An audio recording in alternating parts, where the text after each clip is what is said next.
Kami tiba di kota Kupang pada bulan Mei, saat peralihan dari musim hujan ke musim kemarau.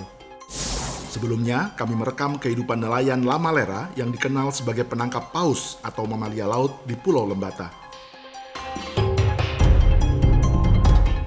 Juga melihat dua pasar barter yang masih dipertahankan warga lokal di tengah makin kuatnya uang sebagai alat tukar.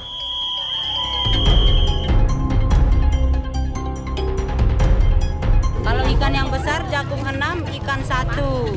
Lebih besar lagi, jagung 12, ikan 1. Kupang hanyalah kota transit.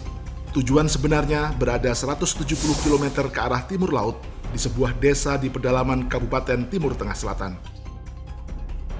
Kami memacu sepeda motor ke kota Soe sejauh 110 km. Lalu melanjutkan perjalanan 60 km ke kecamatan Kie.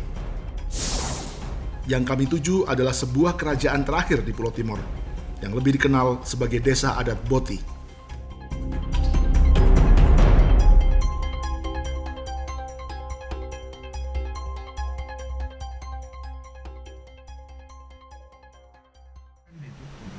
Wilayah kerajaannya diberi batas dan pagar.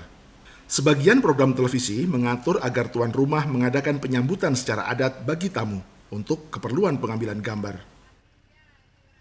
Tapi inilah kondisi apa adanya sehari-hari. Tak ada penjaga pintu gerbang atau tari-tarian.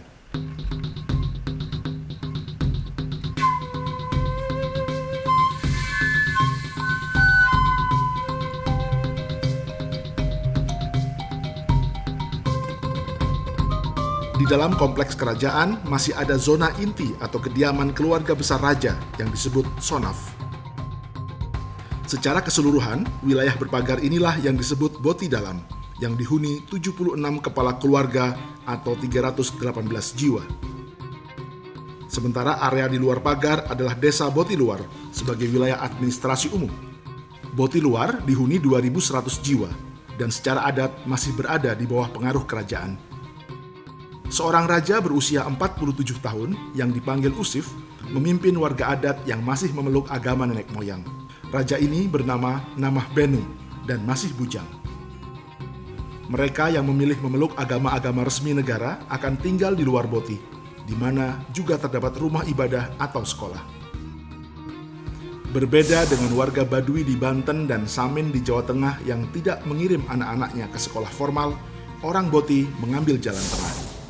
Sebagian anak-anak mereka dikirim ke sekolah formal, tapi sebagian dididik sendiri untuk meneruskan adat.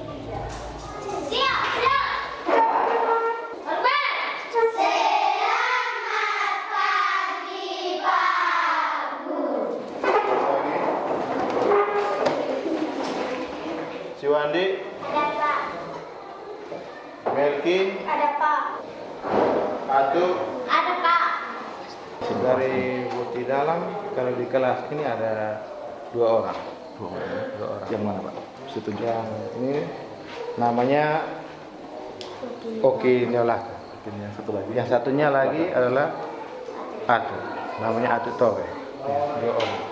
Ketika mengajarkan PKN dalam soal kepercayaan, soal agama itu bagaimana pendekatan yang dilakukan guru-guru biasanya, Pak? Seperti dalam rapor atau jas itu kan harus masing-masing punya agama. Tapi karena di daerah kita Boti ini, termasuk di dalam Boti Dalam itu belum ada Nama agamanya. Tetapi kita mengajar tidak memaksa, tidak mengajar. Kita akan mengajar untuk moralnya baik, tidak memaksa bahwa Boti Dalam harus ikut ke agama yang ada di sekolah ini. Satu anak doa pakai bahasa Inggris, bisa kok? Bisa. Coba siapa? Asnat, oke. Silahkan. Vergifus adet, sesiforius adetos, indikas lit inditintesen, badagi perasunifair, body nastikinda mendekat untuk ini. Thank you very much. Ya, terima kasih banyak ya. Ini memang keyakinannya berbeda.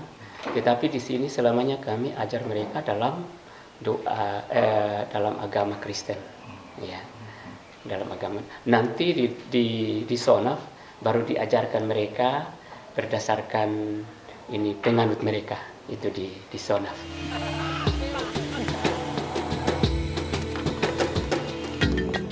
Yang berdiri itu mari sudah. Saya undang untuk ke sini.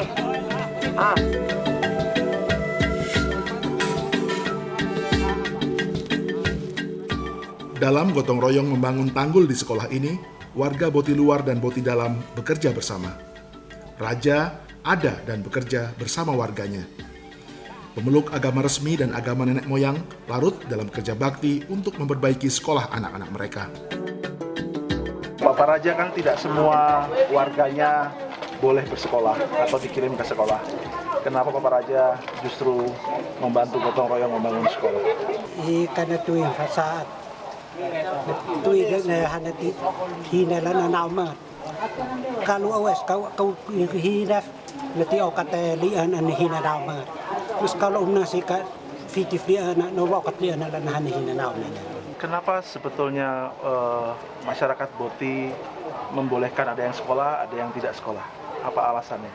Bakti neno anam kalau ne onda nahonim sinua es na sekolah es kana sekolah. Ay sin ha es dua inu sekolah dua inu kana sekolah kanina. Nada tui de ine nam ikan de hi falai skuan. Kuan inim do ikan na from no okat no tene ko na dengan. Mau tum panat na bala na ti pela. Now matam na sekolah kanahina fainamat na TV. Kalau ikan kanahina penanan itu. It artinya kata ganti denda. Sistem pendidikan formal memang bukan segala-galanya bagi masyarakat adat Boti. Mereka memiliki kurikulum pendidikan sendiri bagi generasi penerusnya, sebagaimana mereka mewarisinya dari nenek moyang. Mereka memproduksi minyak goreng sendiri. Ketika kita mengimpor bahan baku tekstil, mereka justru menanam kapas dan memintalnya untuk ditenun.